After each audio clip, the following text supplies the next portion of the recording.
सब लोगों ने ब्रेकफास्ट किया और अपने काम के लिए निकल गए। अबीर अपनी कुछ फाइल्स लेने ऊपर चला गया। ध्वनि भी कुछ सोचते हुए उसके पीछे आ गई और चुपचाप जाकर अबीर के पीछे खड़ी हो गई। वो अपने सरी के पल्लू को पकड़े कुछ सोच रही थी।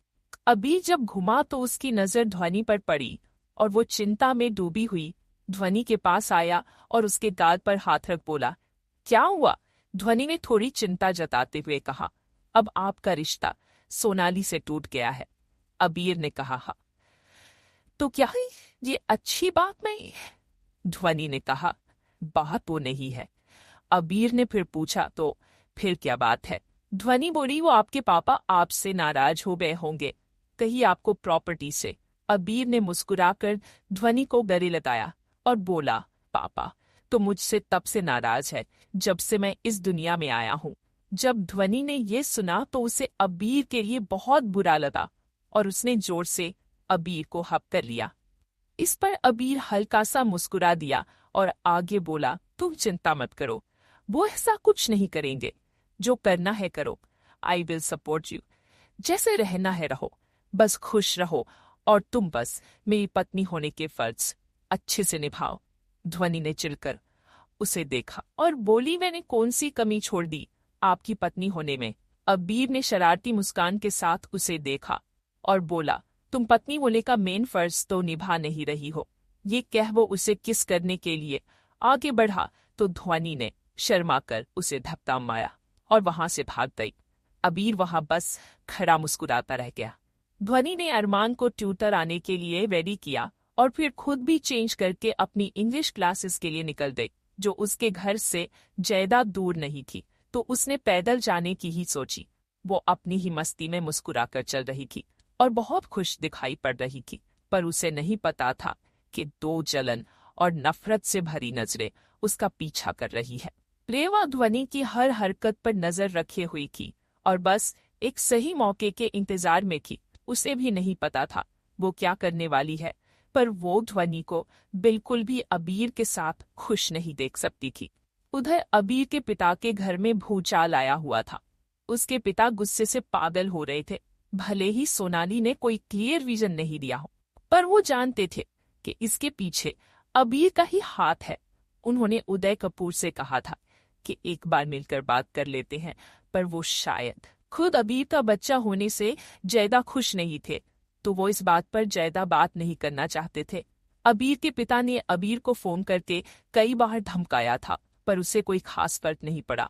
वो बस ऑफिस से जल्दी से काम खत्म करके ध्वनि के साथ वक्त बिताना चाहता था। उसे अब किसी चीज की परवाह नहीं थी। आज जब वो घर पर जाने के लिए निकला तो उसने देखा कि उसकी एक एम्प्लॉय का पति उसके लिए रोजेस एंड चॉकलेट लेकर आया है और वो लड़की बहुत खुश दिखाई पड़ रही थी।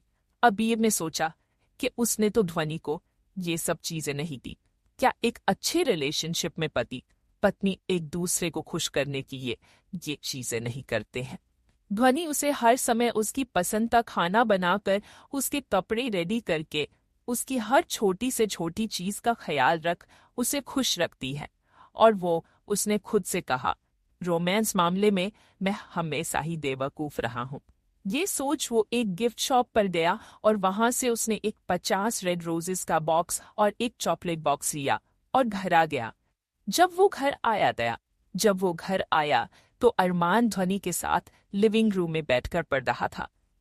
ध्वनि ने जब अबीर को आया देखा तो वो जल्दी से उसकी तरफ पानी का ग्लास लेकर बढ़ गई। अबीर ने उससे पानी लेते हुए कहा, तुम आराम से अपनी पढ़ाई करो, बहुत सर्वेंट्स है। ध्वनि ने अबीर का कोट लेते हुए कहा, तो क्या हो गया? क्या ये एक पत्नी का धर्म नहीं है कि वो अपने पति का ख्याल रखे? अबीर ने अपनी एक आईब्राव को ऊपर उठाकर ध्वनि से कहा, पति को बेड पर तो तुम खुश नहीं रखती। उसकी ये बात सुन ध्वनि का चेहरा शर्म से लाल हो गया और वो किचन में अबीर के लिए चाय लेने चली गई, पर उनकी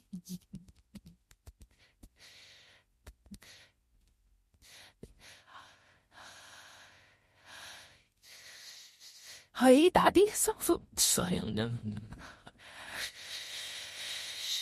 अबीर उठकर अरमान के पास गया और उससे पूछा, छोटे शैतान पढ़ाई कैसी चल रही है? अरमान ने एक नजर उठाकर उसको देखा और फिर हाथ से ओके का साइन बनाया। अबीर ने देखा वो कलर्स के नाम दिख रहा था। अबीर ने अपनी वाइट शर्ट की तरफ इशारा किया और अरमान से पूछा, ये कौन सा कलर है? अबीर के पास चॉकलेट तो थी, पर वो ध्वनि के लिए थी, और वो चॉकलेट्स वो सिर्फ ध्वनि को देना चाहता था। इसलिए ही वो बाहर गाड़ी नहीं छोड़ आया था कि ताकि कोई उन्हें देख ना ले। अबीर ने बड़ी सफाई से झूठ बोलते हुए कहा, मेरे पास तो चॉकलेट नहीं है।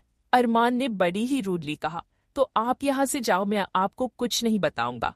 अपने बेटे का अपने प्रति ऐसा एटीट्यूड देख अबीर को बहुत गुस्सा आया और वो बोला, अरमान। वो उसके आगे कुछ कहता, तभी ध्वनि वहां पर चाय का कप लेकर जल्दी से आई और अरमान से बोली, बेबी गलत बात, पापा से ऐसे बात नहीं करते। जल्दी बताओ पापा को कि उनकी शर्ट का कॉलर कौन सा है। अरमान ने ध्वनि के गले लगते हुए कहा, माँ वाइट कलर। अबीर ने उसे बड़े गुस्से से देखा और बोला, जब मैंने पूछा तब क्यों नहीं बताया? तो अरमान चिढ़कर बोला, क्योंकि आप गुस्सा करते हो। अबीर को समझ नहीं आया कि क्या कहे। अब उसने ध्वनि से पूछा, तुम ऊपर कब आओगी? ध्वनि ने कुछ सोचते हुए कहा, पहले मैं डिनर बनाऊंगी, फिर डिनर लगाकर और उसके बाद खाकर आपके साथ चलूंगी। अबीर को ये सोच काफी डिसअपॉइंटमेंट हुई कि अभी वो बहुत टाइम देगी। तब तक वो